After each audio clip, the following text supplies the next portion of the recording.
দেশের সবচেয়ে বড় ইসলামী ব্যাংক আর এই ব্যাংক নিয়ে কেমন খেলা শুরু হলো। দর্শকে, এটি কি শুধু ব্যাংকের টাকার খেলা, নাকি এর পিছনে লুকিয়ে আছে বড় বড় কোনো রাজনৈতিক সমীকরণ? আজকের আপনাদের সামনে এমন কিছু সত্য তুলে ধরবো যা শুনলে আপনারা একদম চমকে যাবে। সবচেয়ে বড় প্রশ্ন হলো, ইসলামী ব্যাংকের কাণ্ডে বিএনপি কতদূর যেতে পারে। আসল খবর হলো, বিএনপি এখানে কোনো আন্দোলন করবে না। আসল খেলাটি খেলবে ইসলামী ব্যাংকের লক্ষ লক্ষ সাধারণ গ্রাহক এবং বাংলাদেশ জামাত ইসলাম। দর্শক, জামাত এবার শেষ দিকে ছাড়বে, আর তার মানে বুঝতে পারছেন সামনে বিশাল বড় কর্মসূচি আসছে।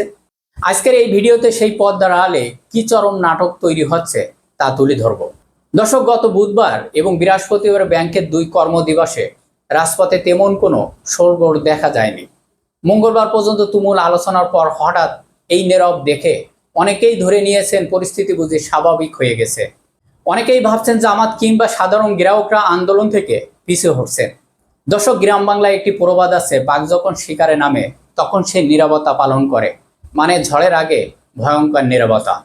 দর্শক, পর্দার আড়ালে এই মুহূর্তে নজিরবিহীন অলিখিত পাহারা বসানো হয়েছে।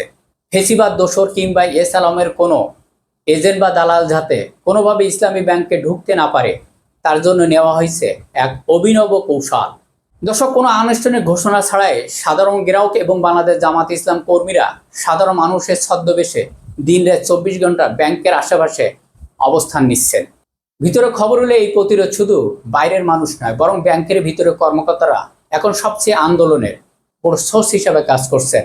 চেয়ারম্যান বা এস আলমের কোনো লোক যদি ব্যাংকে ঢোকার চেষ্টা করে, তবে মুহূর্তের মধ্যে ভিতরের কর্মকর্তারা সেই খবর বাইরে প্রকাশ করবে, আর সাথে সাথে হাজার হাজার গ্রাহকরা এসে ব্যারিকেড তৈরি করবে।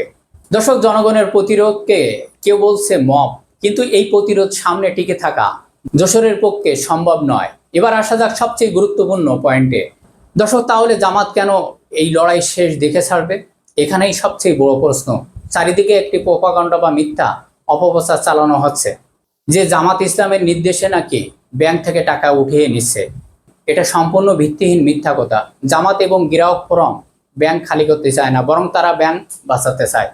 জামাত শিবির নেতারা খুব ভালো করে জানেন, ইসলামী ব্যাংক যদি এবার হাতছাড়া হয়ে যায়, তবে ফ্যাসিস্টদের দোসররা এরপরে ইবনে সিনা বা ইসলামী ব্যাংক ফাউন্ডেশনের মতো অন্য বড় বড় প্রতিষ্ঠানগুলো একে একে গ্রাস করে ফেলবে।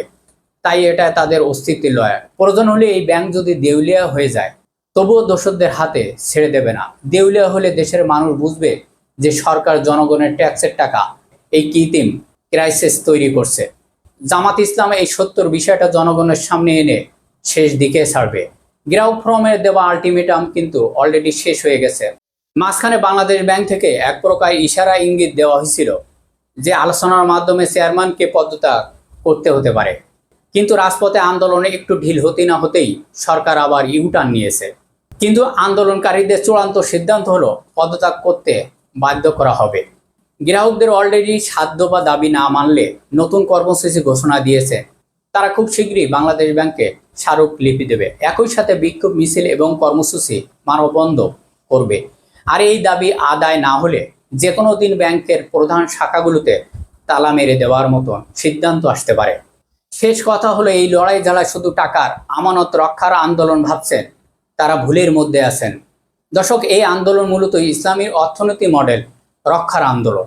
কারণ বিএনপি ঠান্ডা মাথায় এই ইসলামী অর্থনীতি মডেলকে দেশ থেকে ধ্বংস করার চেষ্টা চালাচ্ছে, আর সাধারণ গ্রাহকরা নিজেদের খেয়ে এই মডেলকে বাঁচাতে পাহারাদারের মতন দাঁড়িয়ে গেছে।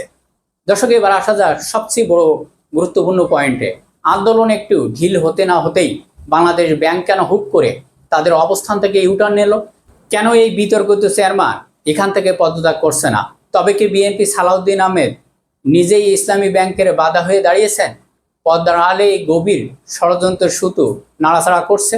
জানা গেছে, স্বরাষ্ট্রমন্ত্রী সালাউদ্দিন আহমেদের ইশারায় ফেসিবাদদের দোসর চেয়ারম্যান এখনও চেয়ারে থাকার সাহস পাচ্ছে।